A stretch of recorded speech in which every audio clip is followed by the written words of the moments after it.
ಚಿತ್ರದುರ್ಗದ ರೇಣುಕಾಸ್ವಾಮಿ ಕೊಲೆ ಪ್ರಕರಣದ ನಂತರ ನಟ ದರ್ಶನ್ ರವರ ಒಂದೊಂದೇ ಕರಾಳ ಮುಖಗಳು ಕೂಡ ಒಂದು ಬಯಲಾಗ್ತಾ ಇರ್ತಕ್ಕಂಥದ್ದನ್ನು ನಾವು ಕಾಣ್ತಾ ಇದ್ದೀವಿ.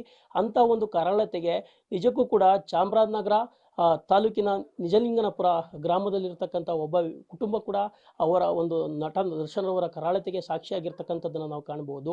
ನೀವು ದೃಶ್ಯಗಳಿಗೆ ಕೂಡ ಗಮನಿಸ್ಬೋದು. ನಟ ದರ್ಶನ್ ರವರ ಟಿ ನರಸೀಪುರದಲ್ಲಿ ಇರ್ತಕ್ಕಂಥ ಫಾರ್ಮ್ ಹೌಸ್ನಲ್ಲಿ ಕೆಲಸವನ್ನ ನಿರ್ವಹಿಸ್ತಾ ಇರ್ತಕ್ಕಂಥ ಮಹೇಶ್ ಎಂಬಾತ ಈತ 10 ವರ್ಷಗಳ ಹಿಂದೆ ಒಂದು ದರ್ಶನ್ ಅವರ ಫಾರ್ಮ್ ಹೌಸ್ನಲ್ಲಿ ಒಂದು ಕೆಲಸವನ್ನ ನಿರ್ವಹಿಸ್ಕೊಂಡು ಹೋಗ್ತಾ ಇದ್ರು ಅಂತ ಹೇಳ್ಬೋದು. ಕೂಲಿ ಕೆಲಸವನ್ನ ಮಾಡ್ತಾ ಇದ್ರು. ಈ ಸಂದರ್ಭದಲ್ಲಿ ಒಂದು ಎತ್ತಿಗೆ ಒಂದು ಲಾಳವನ್ನ ಕಡಿಸ್ಬೇಕು ಅಂತ ಒಂದು ಸಂದರ್ಭ ಬರುತ್ತೆ. ಆ ಸಂದರ್ಭದಲ್ಲಿ ಅವರು ಲಾಳವನ್ನ ಕಡಿಸ್ಲಿಕ್ಕೆ ಹೋದಂಥ ಸಂದರ್ಭದಲ್ಲಿ ಈ ಒಂದು ಕಣ್ಣಿದೆಯಲ್ಲ, ಈ ಕಣ್ಣಿನ ಒಂದು ಬಲಭಾಗದ ಕಣ್ಣಿಗೆ ಒಂದು ಎತ್ತಿನ ಕೊಂಬು ಚುಚ್ಕೊಳ್ಳುತ್ತೆ. ಆ ಕೊಂಬಿನ ಚುಚ್ಚುಚ್ಕೊಂಡಂಥ ಸಂದರ್ಭದಲ್ಲಿ ಅದು ಈ ಭಾಗ ಹೊರಭಾಗಕ್ಕೆ ಬರುತ್ತೆ ಅಂತ ಹೇಳ್ಬೋದು. ಆದಂಥ ಸಂದರ್ಭದಲ್ಲಿ ಅವರನ್ನ ಒಂದು ಹಾಸ್ಪಿಟ್ಲಿಗೆ ಒಂದು ದಾಖಲನ್ನ ಮಾಡ್ತಕ್ಕಂಥ ಒಂದು ಕೆಲಸ ಆಗತ್ತೆ. ಅಷ್ಟೇ, ಅವ್ರಿಗೆ ಸಂಪೂರ್ಣವಾಗಿ ಒಂದು ಚಿಕಿತ್ಸಾ ವೆಚ್ಚವನ್ನ ಭರಿಸ್ತಕ್ಕಂಥದ್ದಾಗ್ಲಿ, ಆ ಕುಟುಂಬದ ಒಂದು ರಕ್ಷಣೆಗೆ ನಿಲ್ತಕ್ಕಂಥ ಒಂದು ಕೆಲಸಕ್ಕೆ ನಟ ದರ್ಶನ್ ಮುಂದಾಗಲಿಲ್ಲ ಅನ್ನೋ ಒಂದು ಆರೋಪ ಕೂಡ ಮಾಡ್ತಾ ಇರ್ತಕ್ಕಂಥ ಕಾಣಬಹುದು. ಮತ್ತೆ ಅವರ ಎಡಗೈ ಕೂಡ ಸಂಪೂರ್ಣವಾಗಿ ಸ್ವಾಧೀನವನ್ನು ಕೂಡ ಕಳ್ಕೊಂಡಿರ್ತಕ್ಕಂಥದ್ದನ್ನು ಕಾಣ್ತಾ ಇದ್ವಿ. ಈ ಕುಟುಂಬಕ್ಕೆ ಮಹೇಶ್ ರವರೇ ಆಧಾರವಾಗಿದ್ರು.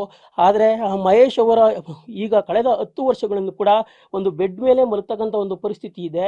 ಕೂತಲ್ಲಿಯೇ ಎಲ್ಲವನ್ನು ಅವರನ್ನು ನೋಡ್ಕೊಳ್ತಕ್ಕಂಥ ಒಂದು ಪರಿಸ್ಥಿತಿ ಇರತಕ್ಕಂಥದ್ದು. ನಿಜಕ್ಕೂ ಕೂಡ ಅವರ ತಾಯಿ ಮತ್ತೆ ಅವರ ಹೆಂಡತಿ ಇಬ್ಬರು ಕೂಡ ಅವರನ್ನು ನೋಡ್ಕೊಳ್ಳೋದ್ರಲ್ಲೇ ಒಂದು ಕಾಲವನ್ನು ದುಡ್ತಕ್ಕಂಥ ಒಂದು ಪರಿಸ್ಥಿತಿ ಇದೆ ಅಂತ ಹೇಳ್ಬೋದು. ಇದೀಗ ಅವರು ಮಹೇಶ್ ಅವರಿದ್ದಾರೆ. ಮಹೇಶ್ ಅವರನ್ನ ನಾನು ಒಂದು ಮಾತಾಡಿಸ್ತಕ್ಕಂಥ ಒಂದು ಕೆಲಸ ಕೂಡ ಮುಂದಾಗ್ತೀನಿ. ಸರ್, ನೀವು ಎಲ್ಲಿ ಕೆಲಸ ಮಾಡ್ಕೊಂಡಿದ್ರಿ ಮತ್ತೆ ನಿಮ್ಗೆ ಏನಾಯ್ತು ಸರ್ ಆ ಸಂದರ್ಭದಲ್ಲಿ? ದರ್ಶನ್ ಫಾರಮಲ್ಲಿ ಕೂಲಿ ಮಾಡ್ಕೊಂಡಿದ್ದೆ ಸರ್. ನಾನು ದರ್ಶನ್ ಸಾಹೇಬ್ರಲ್ಲಿ ಕೂಲಿ ಮಾಡ್ಕೊಂಡಿದ್ದೆ. ಕೂಲಿ ಮಾಡ್ಕೊಂಡಾಗ ಎತ್ಕೊಳ್ಳ ಕಟ್ಸಕ್ಕೆ ಹೋದಾಗ ಈಗ ನಂಗೆ ಕಣ್ಗೊಡ್ದು ತಲೆಯಿಂದ ನುಗ್ಗೆ ಕಡ್ದು ಬಂದ್ಬಿಡ್ತು ಸರ್. ಅವರು ಇದ್ರ ತಕ್ಕೋಗಿ ಹಾಸ್ಪಿಟ್ಲಿಗೆ ಸೇರಿಸ್ಬಿಟ್ಟು ತಕ್ಕೊಂಡು ಇಲ್ಲಿ ಬಿಟ್ಟೋದು 10 ವರ್ಷ ಆಯಿತು. ನನ್ನ ಏನ ಎತ್ಲ ಅವನ ಜೀವನ ಹೆಂಗೆ, ಅವ್ರ ರೊಟ್ಟಿ ಕುಟುಂಬದ ಪರಿಸ್ಥಿತಿ ಹೆಂಗೆ, ಅವ್ರು ಏನು ಮಾಡ್ಕೊಂಡಿದ್ದರು, ಅವನೇನಾದ ಮತ್ತು ಇನ್ನು ಯಾರು ಕೂಡ ಇನ್ನೂ ಬಂದ ನಾನು ಏನು ಎತ್ಲ ಅಂತ ಕೇಳಿಲ್ಲ ಸರ್.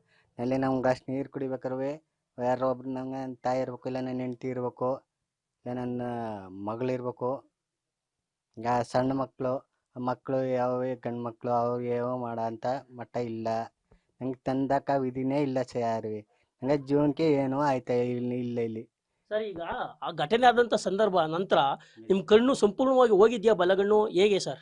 ಸರ್ ಬಲಗಡೆ ಹೋಗಿದ್ದಂದ್ರೆ ಎತ್ತಿನ ಕೊಂಬು ಹೊಡೆದಿದ್ದೆ ಸರ್. ಅದು ಇಲ್ಲಿ ಕಣ್ಣಲ್ಲಿ ಹೊಡೆದಿದ್ದು, ಈ ಮೇಲ್ಗಡೆಯಿಂದ ಕೊಂಬಂದ್ಬಿಟ್ಟಿದ್ದು ಸರ್. ಕಣ್ಣಲ್ಲಿ ಇಲ್ಲಿ ಹೊಡೆದ ಏಟು ಈ ಮೇಲ್ಗಡೆ ಬಂದು ಪುನಃ ಅವರ ಚೇರ್ ಮೇಲೆ ಕಣ್ಣು ಗಿಣ್ಣು ಅವರೇ ತೆಗ್ದಿರ್ಸೋದು ಸರ್. ನಾವತ್ತೆಲ್ಲ ಅಲ್ಲಿ ಓದ್ದೆ ಸರ್. ಪುನಃ ಇನ್ನು ಬೇರೆ ಪರಿಸ್ಥಿತಿಲಿ ನಾವೇನೋ ಮುಂದಕ್ಕೆ ಇದು ಸರಿ. ಸರ್, ಇದಾದ ನಂತರ ದರ್ಶನ್ ಅವರು ನಿಮ್ಮ ಕುಟುಂಬವನ್ನ ಸಂಪರ್ಕ ಮಾಡೋದಾಗ್ಲಿ, ನಿಮ್ಗೆ ಏನಾದ್ರು ಆರ್ಥಿಕ ನೆರವನ್ನ ಕೊಡ್ತಕ್ಕಂಥ ಒಂದು ಕೆಲಸ ಏನಾದ್ರು ಮಾಡಿದ್ರ ಸರ್? ಇಲ್ಲ ಸರ್, ಅಂಥದ್ದೇನು ಮಾಡಿಲ್ಲ ಸರ್. ಅಂಥದ್ದೇನು ಮಾಡಿಲ್ಲ. ಅವರು ಹಂಗಾದ್ಮೇಲೆ ಬಂದು ಇನ್ನೇನ ಎತ್ಲ ಏನು ಕೊಡಬೇಕು, ಏನು ಮಾಡ್ಕೊಂಡಿದ್ದಾರೆ, ಹೆಂಗೆ ನಿಮ್ಮ ಜೀವನ ಅಂತ ಯಾರು ಏನು ಬಂದು ಕೇಳಿಲ್ಲ ಸರ್. ಯಾರು ಏನೋ ಬಂದು ಕೇಳಿಲ್ಲ ಸರ್. ಇದು ಮಹೇಶ್ ಅವರ ಮಾತಾಗಿರ್ತಕ್ಕಂಥದ್ದು. ಇನ್ನು ಅವ್ರ ತಾಯಿ ಕೂಡ ನಮ್ಮ ಒಟ್ಟಿಗಿದ್ದಾರೆ. ನಾನು ಅವ್ರನ್ನೂ ಮಾತಾಡಿಸ್ತೀನಿ. ಅಮ್ಮ, ನಿಮ್ಮ ಮಗನ ಸ್ಥಿತಿ ಕಾರಣ ಏನು? ಅದು ಅಲ್ಲಿದ್ರು ಸಹ ತೋಟದಲ್ಲಿದ್ರು, ನಮಗೆ ಗೊತ್ತಿಲ್ಲ ಸಾ. ಅವ್ರಿಗಾಗ ಆದ್ಮೇಲೆ ನಾವು ಅವ್ರ ಗಂಡ ಹೇಳ್ತಿರು ತೋಟದಲ್ಲಿದ್ರು ಸಹ. ಅವ್ರಿಗಾಯ್ತು ಅಂತ ಒಂದು 15 ದಿನ ಮೇಲೆ ಹೋದ್ರು. ಆಗ ತಕೊಂಡೋಗಿ ಆಸ್ಪತ್ರೆಗೆ ಹೋಗಿ ನೋಡ್ಬಿಟ್ಟು ಬಂದ್ಮೇಲೆ ಪುನಃ ಅಲ್ಲಿ ತಕೊಂಡೋಗ ಕೈಕ ಬಂದರು. ಆಗ ಆದಾಗ ಏನಾಯ್ತು ಸಹ, ಪುನಃ ಇಲ್ಲಿಗೆ ತಗೊಬಂದು ಇಟ್ಟದೆ. ಪುನಃ ಯಾರು ಬಂದು ನೋಡಿಲ್ಲ ಸಹ. ನಾವು 1 ದಿನ ಇದ್ದು ಸರ್, 2 ದಿನ ಇದ್ದು ಸಹ ದರ್ಶನಲ್ಲಿ. ನಮ್ಗೆ ಯಾವುದು ಸೋವಿಕಾಗಿಲ್ಲ, ಬಂದ್ಬಿಟ್ಟು ಸಹ. ಇನ್ನು ಏನು ಅದು ನಮ್ಗೆ ಗೊತ್ತಿಲ್ಲ ಸಹ, ಮುಂದಾದದು ಗೊತ್ತಿಲ್ಲ ನಮ್ಗೆ. ಸರಿ ಅಮ್ಮ, ಈಗ ಆಸ್ಪತ್ರೆಯಲ್ಲಿ ಚಿಕಿತ್ಸೆ ಎಲ್ಲ ಕೊಡ್ಸಿದ್ದೆ ಯಾರು ಹಾಗಾದ್ರೆ? ಅವರೇ ತಕೊಂಡೋಗಿ ಆಸ್ಪತ್ರೆಗೆ ಹಾಕಿದ್ರು. ಅವ್ರು ಕೊಟ್ಟರು ಬಿಟ್ರು ಅದು ಗೊತ್ತಿಲ್ಲ. ಆಸ್ಪತ್ರೆ ತೋರ್ಬಿಟ್ಟು ತಕೊಂಬಂದು ರಮ್ಮಾನಕ್ಕೆ ಕೊಟ್ಟರು. ಕಾರ್ ಮಾಡ್ಕೊಬಂದು ಪುನಃ ವಾಪಸಿ ಯಾರು ಬರಲ್ಲ ಸಹ. ಅವ್ರು ಯಾರು ಮಾಡ್ತಾರ ಮರ್ಕೋದು ಗೊತ್ತಿಲ್ಲ ನಮ್ಗೆ. ಅವ್ರು ಮಾತ್ರ ಬರ್ಲಿಲ್ಲ. ಈಗ ನಿಮ್ಮ ಮನೆಗೆ ಕುಟುಂಬಕ್ಕೆ ಆಧಾರವಾಗಿದ್ದು ನಿಮ್ಮ ಮಗ. ನಿಮ್ಮ ಮಗನಿಗೆ ಈ ರೀತಿ ಆಯ್ತು, ಅದಾದ್ಮೇಲೆ ನಿಮ್ಮ ಪರಿಸ್ಥಿತಿ ಹೇಗಿದೆ 10 ವರ್ಷದಿಂದ?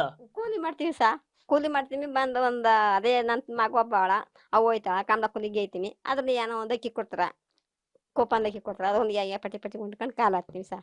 ಇನ್ನೇನೋ ನಮ್ಗೆ ಆಧಾರ ಇಲ್ಲ.